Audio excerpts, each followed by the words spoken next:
Hey everybody, this is Greg, and I just wanted to drop this quick, short, live video into call center training from call center best practices. And there's something I noticed when I was in the Philippines. I just got back a couple weeks ago, and it's actually nothing really about the Philippines because I actually love the Philippines. I think they do great work.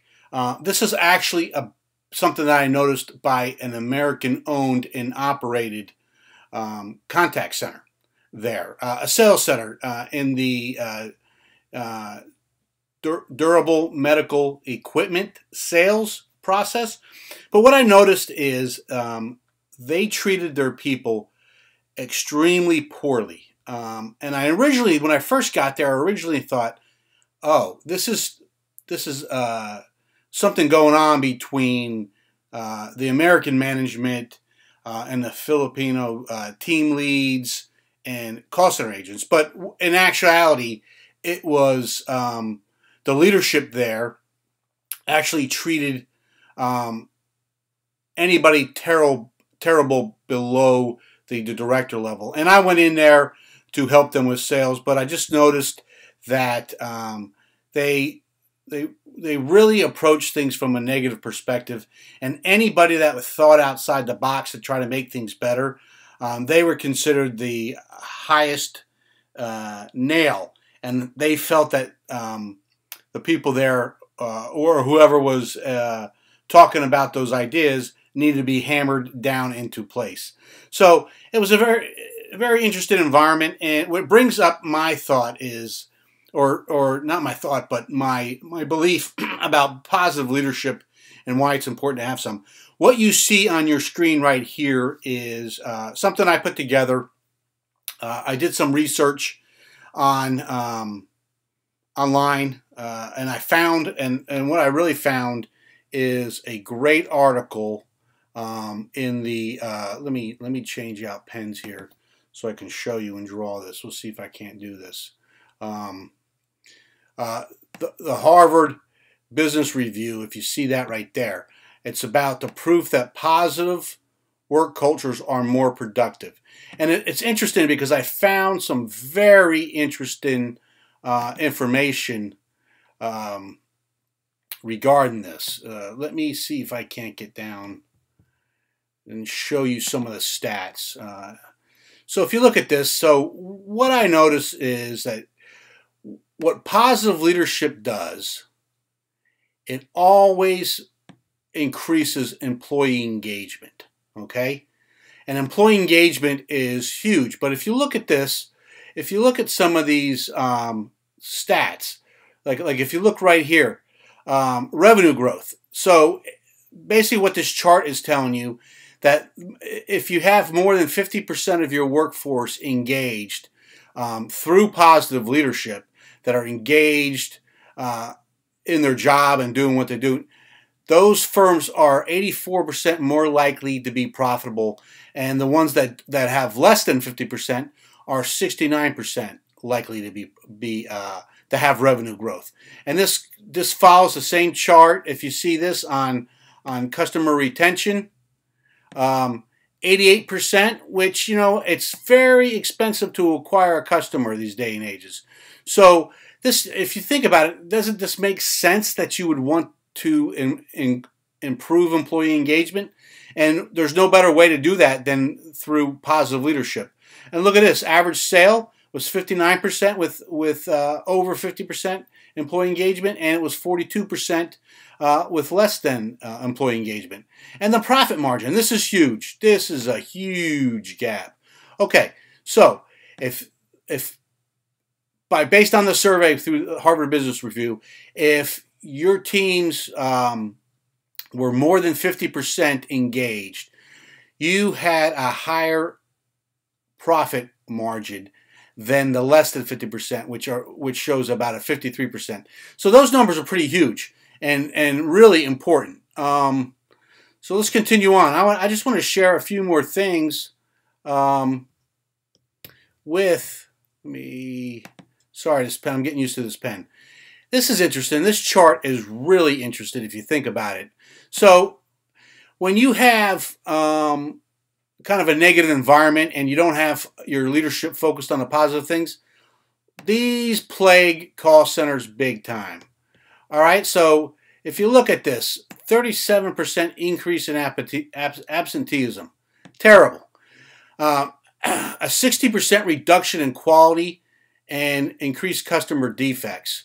And then an 18% lower productivity. You know, and I actually think this is understated. I think lower productivity is much higher than that, than what's actually listed.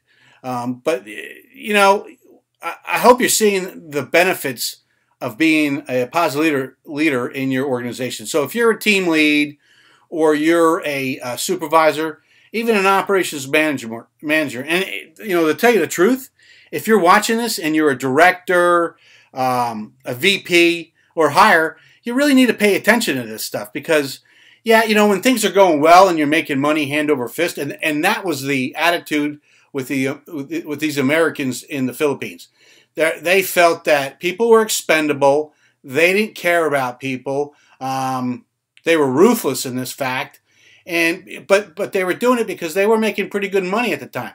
But what happens when the market changes and things get a little bit tighter, right? Then you're going to have to shift. You're going to have to be positive. But normally, an organization that's not positive when things are going well is definitely not going to be positive when things are going tough. So, you know, it's just something. It's something that you'd really want to keep an eye on. So I put together what you see here is kind of a case study and a reason why it's important to use positive leadership tactics, and you know what it can do. It really it takes you from being dreaded when you're being seen at work to, you know, an open and honest and folks that will walk through fire to do a good job for you. And why wouldn't you want that? Why would you want to be feared? You know, it really blows my mind. But we have, you know, a couple years ago, and I've upgraded it recently, but I have a positive leadership module that walks through self-esteem, how to accentuate the positive, expectations, examples that you could use, building self-esteem, positive reinforcement, and the power of that. I mean, it's amazing what positive reinforcement will do. You know, that whole thought process of catching people doing things right is amazing. And what happens when you catch people doing things right is that people want to do more things right. And that might be doing a better job with your customers, working harder to make a sale, to help the customer out and help the organization out. You know, and positive feedback goes hand in hand with that. You know, you provide that positive feedback as a leader, it really goes a long way. And, you know, you create an incredibly positive environment where people are focused on doing things right and doing a good job. You know, and then, you know, it talks about one person can make all the difference. And it really goes to show you that somebody leading with positive, by utilizing positive tactics, can really do a great job.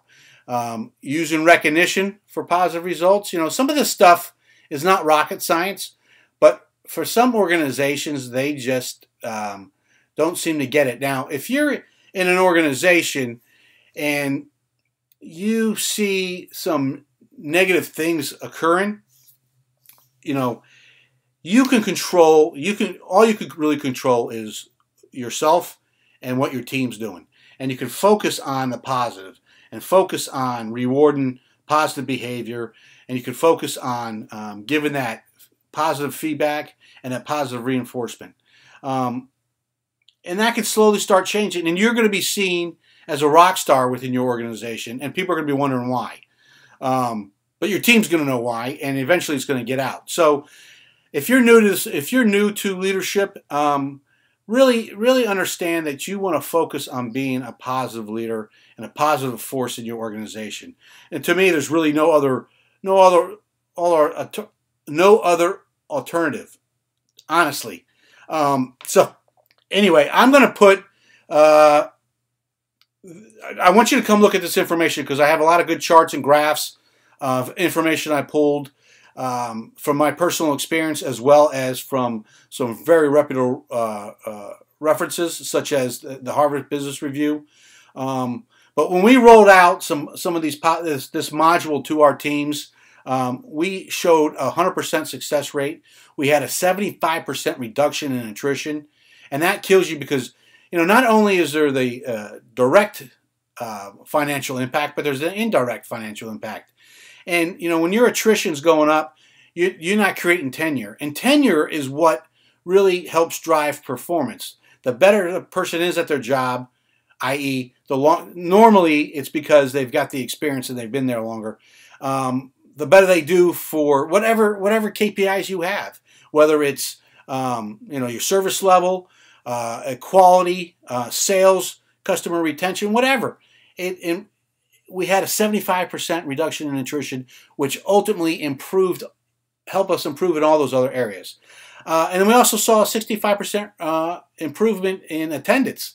We had a massive attendance problem, and we started rolling out our positive techniques, and it was almost immediate, the turnaround that we saw. Yeah, of course, there's some will and skill, and there's some people that need some additional training.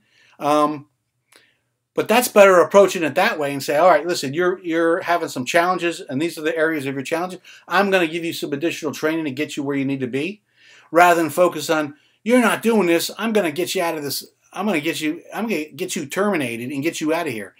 That is a short-term fix, and this is a marathon, people. And so anyway, hopefully you see the value of this.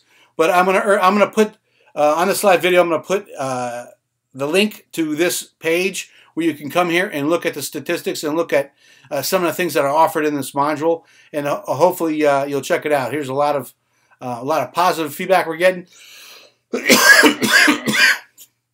Excuse me.